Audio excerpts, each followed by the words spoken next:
快看，阿平今天真是發大財了！他自己精心制作的辣椒竹筍醬，竟然讓他足足賺夠了幾十萬元越南盾呢，這可讓阿平高興壞了。那麼，阿平今天又會給大家帶來什麼樣有趣的故事呢？天剛蒙蒙亮，阿平就早早的起床了。我們知道，上一集阿平蹲在院子裡制作辣椒醬，一眨眼的功夫，他就裝滿許多瓶子，看着就讓人很有食慾。可光有這些辣椒醬，阿平還不滿足。只見此時阿平就準備背着孩子出門了。為了多找一些能賣錢的食材，他順着山路一路前行，不知不覺就走進了一片茂密的草叢。這裡雖然雜草叢生，卻也藏着不少野生植物。阿平突然發現，草叢裡有一些藤蔓纏繞的野菜，長勢旺盛，顏色翠綠，看上去格外新鮮。他沒有多想，立刻蹲下身開始採摘。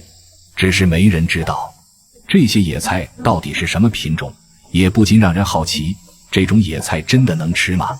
又會被阿平用來做什麼呢？在清晨陽光的照射下，這些野菜泛着淡淡的綠光，仿佛山野間自然生長的饋贈，給這對母子帶來一絲希望與溫暖。隨着時間推移，太陽逐漸升高，山裡的霧氣也慢慢散去，氣溫也開始變得悶熱起來。阿平背着孩子，一邊採摘一邊移動，汗水已經順着臉頰不斷往下滴，但懷裡的孩子卻格外乖巧，一路安靜地趴着，沒有哭鬧，也沒有打擾母親幹活。這份安靜讓阿平更加堅定了多採一些回去的念頭。他顧不上休息，只想盡快把能用的野菜都收集起來。一段時間過去後，竹籃裡已經裝得滿滿當當，直到實在熱得有些撐不住了，阿平才停下手中的活，背起孩子和野菜，踏上回家的路。回到家後，他顧不上休息，先把孩子輕輕放到床上，隨後就開始整理今天的收穫。他用編織袋將新鮮採回來的野菜仔細裝好，隨後又從角落裡搬出了前幾天醃製好的竹筍酸。經過2天的發酵，這些竹筍酸已經完全入味，現在正是拿出去售賣的好時機。阿平沒有耽擱，把一罐罐竹筍酸穩穩地放進籮筐底部，再將一袋袋野菜整齊地鋪在上層。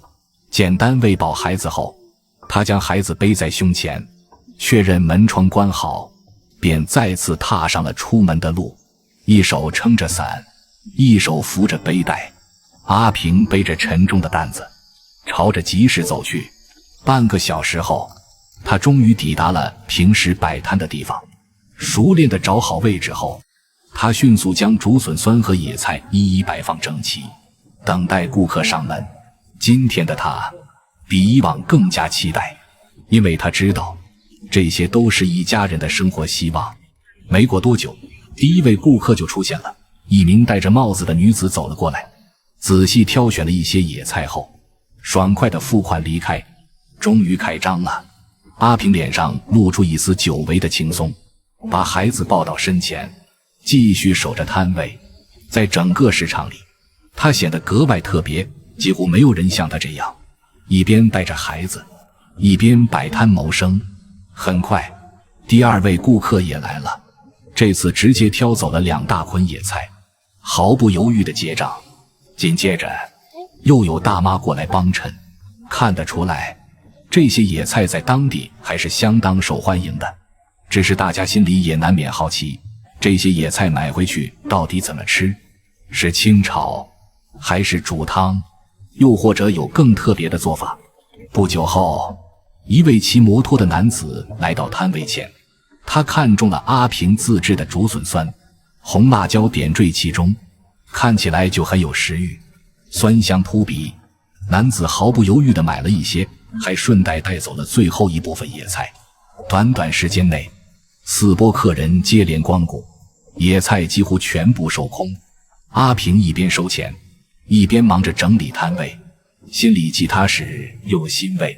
真正讓人意外的是，他的竹筍酸反而更受歡迎，最後幾罐也陸續被買走，只剩下寥寥幾瓶。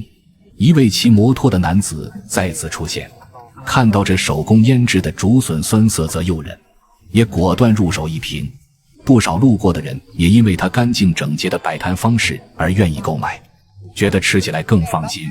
不到半小時，攤位上的貨就所剩無幾。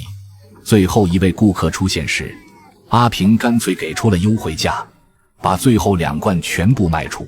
當收攤的那一刻，阿平握住手裡的錢，心裡五味雜陳，有辛苦，有疲憊，但更多的是一種踏實的喜悅，因為他知道，這一切的努力終於換來了實實在在的回報。